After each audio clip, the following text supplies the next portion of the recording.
नमस्कार मित्रों, बने रहिए बनारसी अंचल के साथ। आज हम एक फिर से नया पेपर करने जा रहे हैं जो आगामी टीजीटी, पीजीटी जो भी है, डीएसएसबी और अदर परीक्षाएं, उसके लिए ये उपयोगी हो सकता है। तो लीजिए हम लोग स्टार्ट करते हैं पहले क्वेश्चन से। वैदिक आर्यों के भांति यज्ञ अग्नि संबंधी धार्मिक व्यवस्था का प्राचीन काल में अन्यत्र कहाँ अनुसरण किया जाता था? रोम, यूनान, ईरान या उपयुक्त सभी? तो सही उत्तर है मित्रों, वैदिक आर्यों के भांति यज्ञ अग्नि संबंधी धार्मिक व्यवस्था का प्राचीन काल में अन्यत्र आपका ईरान में किया जाता था अनुसरण। दूसरा, ऋग्वेद का प्रसिद्ध मंडूक सूक्त, मुंडक होगा मित्रों, किस वैदिक व्यवस्था पर प्रकाश डालता है? यज्ञ संबंधी, पारिस्थितिक, शिक्षा, कृषि संबंधी? तो सही उत्तर है ऋग्वेद का प्रसिद्ध मंडूक सूक्त आपका जिस वैदिक व्यवस्था पर प्रकाश डालता है वो है आपका शिक्षा। नेक्स्ट, तीसरा, प्राचीनतम विवाह संस्कार का वर्णन करने वाला विवाह सूक्त किसमें पाया जाता है? ऋग्वेद, यजुर्वेद, सामवेद या गृहसूत्र? तो सही उत्तर है प्राचीनतम विवाह संस्कार का वर्णन करने वाला विवाह सूक्त आपका ऋग्वेद में पाया जाता है। चौथा, वैदिक आर्यों द्वारा उत्पादित सबसे लोकप्रिय खाद्यान्न था? व्रीहि, चावल, यव, जौ, मूंग या इच्छू ईख? तो सही उत्तर वैदिक आर्यों द्वारा उत्पादित सबसे लोकप्रिय खाद्यान्न था आपका व्रीहि चावल। नेक्स्ट, ऋग्वेद में पुत्री के लिए प्रयुक्त शब्द दुहिता का शाब्दिक अर्थ है? गाय का दोहन करने वाली, जिसका जन्म अप्रिय है, माता पिता के लिए अभिशाप या जिसका विवाह में दान किया जाता है, जिसके विवाह में दान किया जाता है? तो सही उत्तर है ऋग्वेद में पुत्री के लिए प्रयुक्त शब्द दुहिता का शाब्दिक अर्थ गाय का दोहन करने वाली। नेक्स्ट, निम्नलिखित वैदिक देवताओं को उनके वास्तविक पदस्थिति अथवा कार्यों के साथ सुमेलित करना है मित्रों। पूषण, सवृत, आदित्य स्वर्ग के देवता और सूर्य के पिता, सूर्य की माता, प्रकाश के देवता या फिर विवाह देवता? तो आइए हम लोग मैच करते हैं इसको। पहला, पूषण, आपका पूषण मैच करता है विवाह के देवता से। दूसरा, सवृत आपका मैच करता है प्रकाश के देवता से। आप भी मन में सोचते रहिए मित्रों। आदित्य आपका सूर्य की माता और दौश आपका स्वर्ग के देवता। नेक्स्ट, सेवेंथ, आर्यों को एक जाति बताने वाला प्रथम विद्वान कौन थे? Sir William Jones, H Wilson, Max Muller या जनरल कनिंघम? तो सही उत्तर है मैक्स मूलर। आठवां प्रश्न, ऋग्वेद में अम्बितमे और देवीतमे उपाधियां किसके लिए प्रयुक्त की गई हैं? सिंधु नदी, सरस्वती नदी, गंगा नदी या रावी नदी? तो सही उत्तर ऋग्वेद में अम्बितमे और देवीतमे उपाधियां आपकी प्रयुक्त की गई हैं सरस्वती नदी। नेक्स्ट क्वेश्चन, सुमेल करना है मित्रों, देख लीजिए और छोटा करना पड़ेगा इसको। ये आ रहा है आपका पूरा। तो नवा का देख लीजिए, ब्रह्मावर्त, ब्रह्म ऋषि देश, मध्य देश और आर्यावर्त। तो इसको सुमेल करना है मित्रों। पहले आप अनुमान लगा लीजिए कौन सा सही है। तो ब्रह्मावर्त आपके बी से मैच कर रहा है, दैवी नदी सरस्वती तथा दृश्यदती के बीच की भूमि। और उसके बाद है ब्रह्म ऋषि देश। तो ब्रह्म ऋषि देश आपका मैच कर रहा है ए से, सरस्वती और दृश्यदती के बीच की भूमि, जिसमें कुरुक्षेत्र तथा मत्स्य, पांचालों और सौरसेनों द्वारा अधिकृत क्षेत्र शामिल था। और आपका 3 मैच कर रहा है डी से, हिमालय तथा विंध्य क्षेत्र के बीच का क्षेत्र। और 4 मैच कर रहा है आर्यावर्त, सी से, पूर्व में तथा पश्चिम में स्थिति तथा पर्वतों के बीच का क्षेत्र। नेक्स्ट क्वेश्चन पे आते हैं। 10, वैदिक युग में व्रात्य किसे कहते थे? गैर वैदिक जन्य संस्कृति का पुरोहित, धर्मच्युत, पाणी नामक जनजाति का एक वंश या कुल, मागधों के पुरोहित? तो सही उत्तर है वैदिक युग में व्रात्य आपके गैर वैदिक जन्य संस्कृति का पुरोहित था। 11वां क्वेश्चन मित्रों, आइए इसको मैच करते हैं। यहीं से सही उत्तर नेक्स्ट पेज पे दिया हुआ है मित्रों, लेकिन हम लोग यहीं से कोशिश करते हैं। पहला, दास कर्मकार किससे मैच होगा? अनुमान लगाइए। दासों से। भाटक किसको कहते थे? मजदूर को। आहटक ये कौन था? जो स्वामियों के साथ संबद्ध थे। भृतक स्वतंत्र मजदूर को। नेक्स्ट क्वेश्चन 12, निम्नलिखित में से किस ग्रंथ में महाजनपदों की सूची मिलती है? अंगुत्तर निकाय, महाभारत, जातक या एरिगाथा? तो जिस ग्रंथ में महाजनपदों की सूची मिलती है वह ग्रंथ है अंगुत्तर निकाय। 13th, निम्न ग्रंथों में से किसमें षोडश महाजनपदों की सूची नहीं दी गई है? अंगुत्तर निकाय, महावस्तु, भगवती सूत्र, दिव्यावदान? तो सही उत्तर है आपके अंगुत्तर निकाय में भी षोडश महाजनपदों की सूची दी गई है, महावस्तु में भी, भगवती सूत्र में भी, दिव्यावदान में नहीं दी गई है। फिर से मैच करना है मित्रों, यह है आपका सूची 1 और सूची 2, जिसको सुमेल करना है। राजाओं के नाम हिरण्य आब, महाकौशल, प्रसेनजित, शुद्धोधन, श्रीवस्ती, कपिलवस्तु, श्रावस्ती होगा मित्रों। स्पेलिंग मिस्टेक बहुत है, थोड़ा सा आप पढ़ने वाले हैं तो समझ जाएंगे मित्रों। कपिलवस्तु, साकेत और अयोध्या। तो सही उत्तर पे हम लोग आते हैं। पहला आपका हिरण्यगव, ये मैच करता है आपका डी से, वो आता है अयोध्या। महाकौशल साकेत, प्रसेनजित आपका कपिलवस्तु और शुद्धोधन आपका आ जाता है श्रावस्ती। नेक्स्ट क्वेश्चन 15th, फिर से ये सुमेल करने को दिया है। ये आपके महाजनपद हैं और उनकी राजधानियाँ। तो आइए मैच करते हैं। पहला देखते हैं, अंग आपका किससे मैच करेगा? सुक्तिमती, सही है। कौशल आपका मैच करेगा वैशाली, वज्जी, श्रावस्ती, फिर से श्रीवस्ती दे दिया हुआ है, चेदी आपकी चंपा। तो ये सही उत्तर था। नेक्स्ट क्वेश्चन पे आते हैं 16th, जैन धर्म अपनाने वाली प्रथम महिला कौन थी? वासवदत्ता, चेलन्ना, चंद्रवाला या केतुमती? तो सही उत्तर है जैन धर्म अपनाने वाली प्रथम महिला चंद्रवाला थी। नेक्स्ट क्वेश्चन 17, विभिन्न स्रोतों में कुल मिलाकर राजगृह के कितने नाम हमें प्राप्त होते हैं? 4, 5, 6 या फिर 7? तो विभिन्न स्रोतों में कुल मिलाकर राजगृह के हमें 7 नाम प्राप्त होते हैं।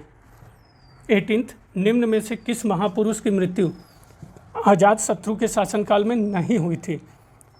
अजीत केशकम्बलिन, महावीर, बुद्ध और गोशाल मोगलीपुत्र? तो सही उत्तर है जिस महापुरुष की मृत्यु अजातशत्रु के शासनकाल में हुई थी वो तो महावीर, बुद्ध और गोशाल हैं। अजीत केशकम्बलिन की नहीं हुई थी। नेक्स्ट 19, निम्नलिखित में से कौन बौद्ध कला का द्योतक नहीं है? स्तूप, चैत्य, विहार, बुद्ध के स्मृति चिन्हों से युक्त स्तंभ? तो सही उत्तर है आपका स्तूप, चैत्य और विहार तो बौद्ध कला का द्योतक है, लेकिन बुद्ध के स्मृति चिन्हों से युक्त स्तंभ द्योतक नहीं है बौद्ध कला का।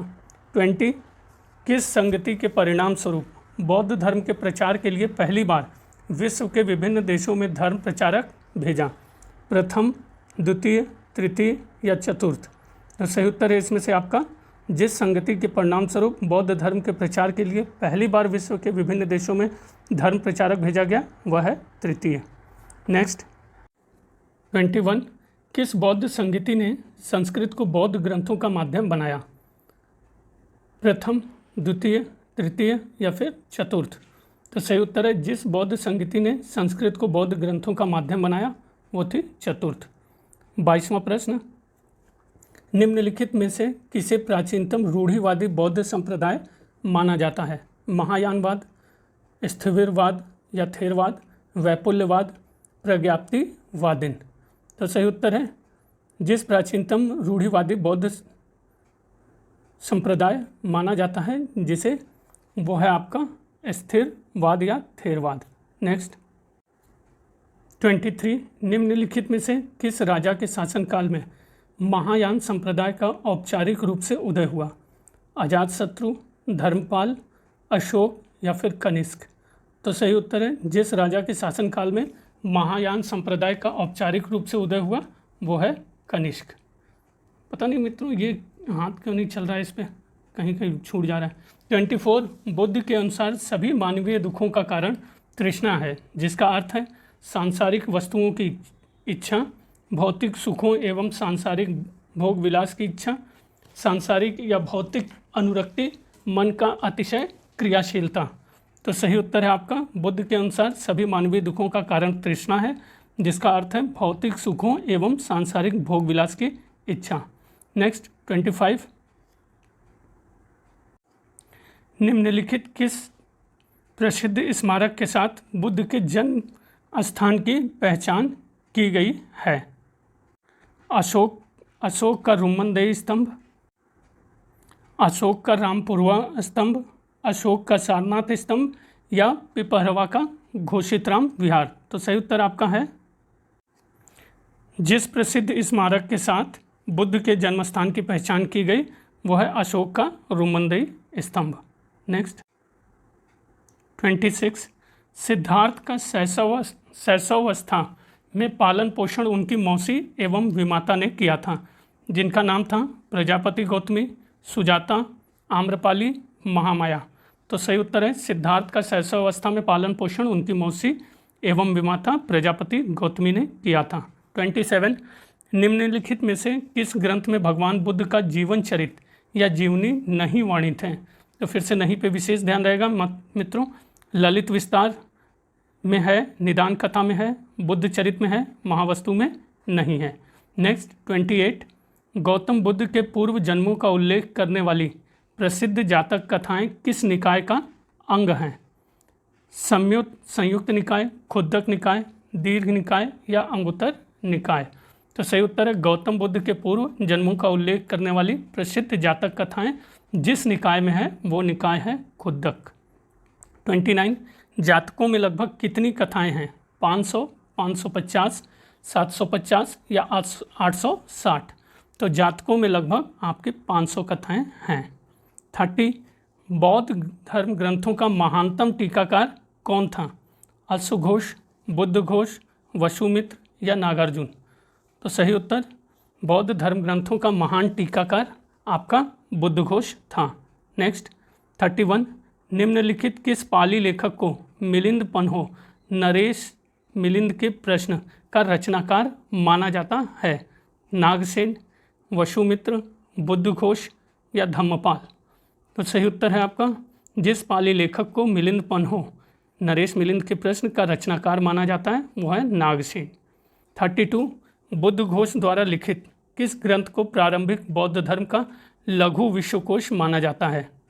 सामंत पाशादिका, विशुद्धिमग्ग, सुमंगल विलासनी या मनोरथ पुराणी। तो सही उत्तर बुद्धघोष द्वारा लिखित जिस ग्रंथ को प्रारंभिक बौद्ध ग्रंथ का लघु विश्वकोश माना जाता है वो आपका विशुद्धिमग्ग है। नेक्स्ट 33, प्रसिद्ध बौद्ध विद्वान अश्वघोष किसके समकालीन थे? अशोक, मिनांडर, कनिष्क या फिर हर्ष। तो प्रसिद्ध बौद्ध विद्वान अश्वघोष जिसके समकालीन थे वो कनिष्क। 34, अश्वघोष की निम्न में से किस रचना को संस्कृत साहित्य में उपलब्ध सबसे प्राचीन नाट्य ग्रंथ माना जाता है? बुद्धचरित, सौंदरानंद, सारिपुत्र प्रकरण या गंडी स्रोत गाथा। तो सही उत्तर है आपका अश्वघोष की जिस रचना को संस्कृत साहित्य में सबसे प्राचीन नाट्य ग्रंथ माना जाता है वह है आपका सारिपुत्र प्रकरण। नेक्स्ट 35, निम्नलिखित में से कौन बौद्ध धर्म का प्रथम महान राजकीय संरक्षक था? ऊपर से देखिए मित्रों, अजातशत्रु, उदयन, अशोक या कनिष्क। तो राजकीय संरक्षक आपका अशोक था। 36, सम्राट अशोक द्वारा भारत के बाहर भेजे गए बौद्ध प्रचारक मंडलों में सर्वाधिक महत्वपूर्ण प्रचारक मंडल कहाँ भेजा गया? श्रीलंका, यवन भूमि बैक्ट्रिया, कंबोडिया या म्यांमार वर्मा। तो सही उत्तर है सम्राट अशोक द्वारा भारत के बाहर भेजे गए बौद्ध प्रचारक मंडलों में सर्वाधिक महत्वपूर्ण प्रचारक मंडल आपका श्रीलंका में भेजा गया। 37, निम्नलिखित में से किस अधिकारी को महिलाओं की देखरेख का काम सौंपा गया था? धम्म महामात्र, इतिझक महामात्र, स्त्री अध्यक्ष महामात्र, अंत महामात्र या अंतःपुर अधीक्षक। तो सही उत्तर आपका जिस अधिकारी को महिलाओं की देखरेख का कार्य सौंपा गया था वो था इतिझक महामात्र, स्त्री अध्यक्ष महामात्र। 38, केंद्र सरकार के किस अधिकारी के पास राजकीय आय या राजस्व नियंत्रण का प्रभार होता था? सन्निधाता, कार्मिक, समाहर्ता या महामात्र? तो सही उत्तर इसमें से केंद्र सरकार के जिस अधिकारी के पास राजकीय आय या राजस्व नियंत्रण का प्रभार होता था वो आपका था सन्निधाता। 39 मौर्य शासन का वित्तीय वर्ष निम्नलिखित में से किस मास में प्रारंभ होता था? फागुन, मार्च, आषाढ़, जुलाई, ज्येष्ठ, जून या पौष, माघ, जनवरी, फरवरी? तो सही उत्तर है मित्रों, मौर्य शासन का वित्तीय वर्ष जिस मास में प्रारंभ होता था वो है आपका आषाढ़, जुलाई। 40 निम्नलिखित मौर्य प्रांतों में किस प्रांत का राज्यपाल एक विदेशी, यवन या यूनानी था? दक्षिणी प्रांत सुवर्णगिरी, पूर्वी प्रांत तोसली, पश्चिमी प्रांत उज्जैनी या सौराष्ट्र, जूनागढ़? तो सही उत्तर आपका है मौर्य प्रांतों में जिस प्रांत का राज्यपाल एक विदेशी, यवन या यूनानी होता था वो है सौराष्ट्र या जूनागढ़। नेक्स्ट 41 5 प्रमुख मौर्य प्रांतों को उनकी राजधानियों के साथ सुमेल करना है मित्रों। 41 क्वेश्चन देख लीजिए, सुमेल करना है। तो उत्तरापथ किससे सुमेल होगा? आप भी अनुमान लगाइए। उत्तरापथ उत्तरी प्रांत आपका है, सुमेल होता है तक्षशिला से। अवंती पथ पश्चिमी प्रांत आपका सुमेल होता है उज्जैन से। दक्षिणी प्रांत जो कि दक्षिणा पथ है आपका सुमेल होगा सूर्य की माता से, तीसरा का दूसरा। और डी आपका मैच होगा प्राच्य या पूर्वी प्रांत पाटलिपुत्र। और डी मैच होगा मित्रों तीसरे से, सॉरी गलती हो जा रही है, ये प्रकाश देवता। और ई मैच होगा मध्य देश केंद्रीय प्रांत पाटलिपुत्र से। नेक्स्ट 42 जनपद स्तर पर मौर्य अधिकारियों का सही अवरोही क्रम था? तो देख लीजिए, राजुक, प्रादेशिक, युक्त या युक्त राजुक, प्रादेशिक। सी प्रादेशिक युक्त राजुक या प्रादेशिक राजुक और युक्त। तो आपका डी उत्तर जो है बिल्कुल सही है, प्रादेशिक युक्त राजुक और युक्त। 43 नगर अधीक्षक या नागरिक का सर्वाधिक महत्वपूर्ण उत्तरदायित्व था? कानून और व्यवस्था, नगर की सफाई, आग से सुरक्षा या अकाल राहत? तो सही उत्तर आपका नगर अधीक्षक या नागरिक का सर्वाधिक महत्वपूर्ण उत्तरदायित्व आपका था कानून और व्यवस्था। 44 भारतीय सेना के परंपरागत 4 अंगों चतुरंगणी में कौन सा मौर्य सेना का एक अंग नहीं था? नौसेना, हस्ती सेना, अश्वराही सेना या रथ? तो सही उत्तर है भारतीय सेना के परंपरागत 4 अंगों में जो मौर्य सेना का अंग नहीं था वह था नौसेना, बाकी सारे अंग थे, ये आपका नौसेना वाला नहीं था। नेक्स्ट 45 मौर्य काल में ब्राह्मणों का सर्वाधिक महत्वपूर्ण विशेषाधिकार था? प्राणदंड से विमुक्ति, कराधान से विमुक्ति, राज्य के सभी नियमों से विमुक्ति या भूस्वामित्व की अनुमति? तो सही उत्तर है मौर्य काल में ब्राह्मणों का सर्वाधिक महत्वपूर्ण विशेषाधिकार कराधान से विमुक्ति था। 46 मौर्य काल में विष्टि शब्द किसका द्योतक था? प्रांत, जिला, बलात्श्रम, बंधुआ मजदूरी या ऋतुकालिक स्थितियाँ? सही उत्तर मौर्य काल में वृष्टि शब्द आपके बलात्श्रम या बंधुआ मजदूरी से रिलेटेड था या द्योतक था। 47 मौर्य काल में राजकीय भवन मुख्यतः किस वस्तु से निर्मित किए जाते थे? पकी हुई ईंटों से, लकड़ी से, मिट्टी चूना से या प्रस्तर से? तो सही उत्तर है मौर्य काल में राजकीय भवन मुख्यतः आपके लकड़ी से निर्मित किए जाते थे। 48 निम्नलिखित में किस मंदिर का निर्माण नरसिंह वर्मन द्वितीय द्वारा नहीं कराया गया है? तो फिर से नहीं पे विशेष ध्यान। मामल्लपुरम का तटीय मंदिर ये नरसिंह वर्मन द्वारा करवाया गया है। पन्नामलाई का ये भी करवाया गया है। मामल्लपुरम का वराह मंदिर ये भी करवाया गया। आपका बी जो है वो कांचीपुरम का एरावतेश्वर मंदिर ये नहीं कराया गया है। नेक्स्ट 49 सूची 1 का सूची 2 के साथ फिर से सुमेल करना है मित्रों। देख लीजिए किस 49 का, अब देख लीजिए कौन सा मैच कर पाएंगे।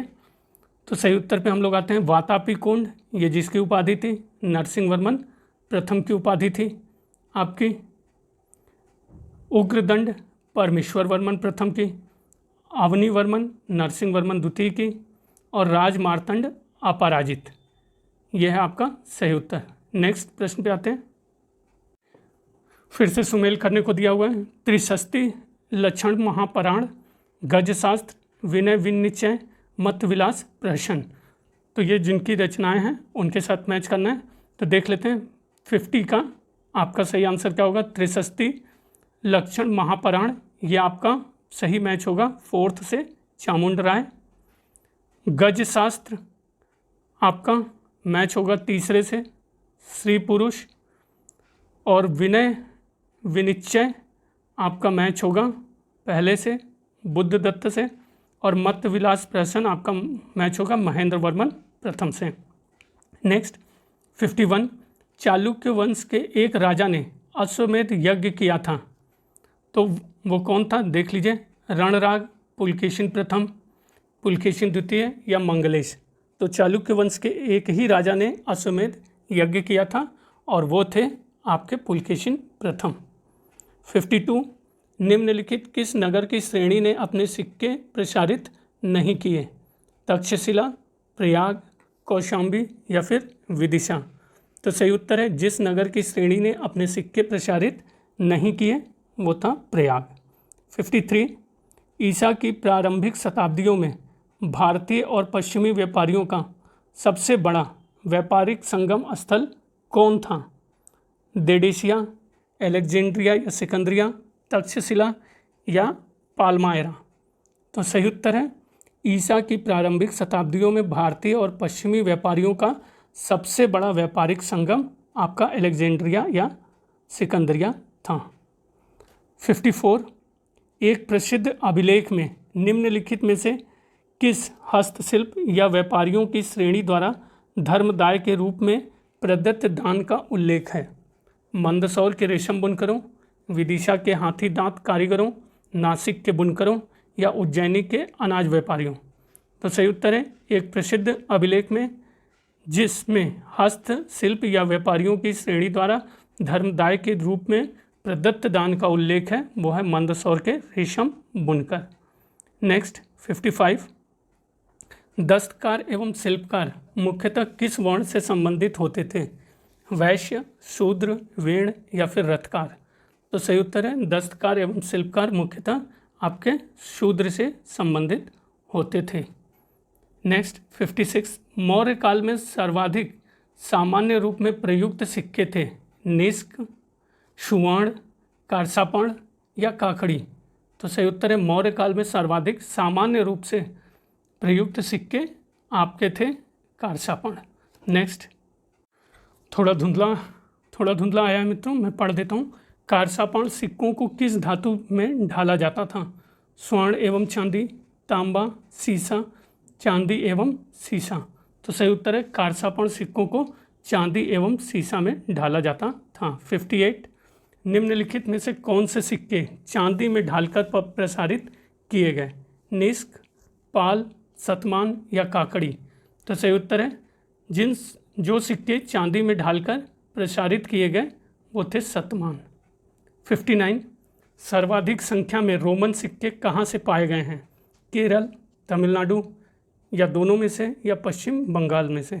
तो सर्वाधिक संख्या में आपके रोमन सिक्के तमिलनाडु से पाए गए। नेक्स्ट क्वेश्चन 60, भारत द्वारा सर्वाधिक निर्यातित धातु थी। स्वर्ण, लोहा और इस्पात, तांबा, या फिर पीतल। तो सही उत्तर भारत द्वारा सर्वाधिक निर्यातित धातु थी लोहा और इस्पात। 61, निम्नलिखित में कौन बैंकरों या साहूकारों के रूप में कार्य करते थे। सार्थवा, श्रेष्ठिन, नागरक, या फिर नगर श्रेष्ठिन। तो सही उत्तर है जो बैंकरों के रूप में कार्य करते थे वो थे नगर श्रेष्ठिन। 62, निम्नलिखित में से पूर्वी तटवर्ती कौन सबसे महान व्यापारिक केंद्र था।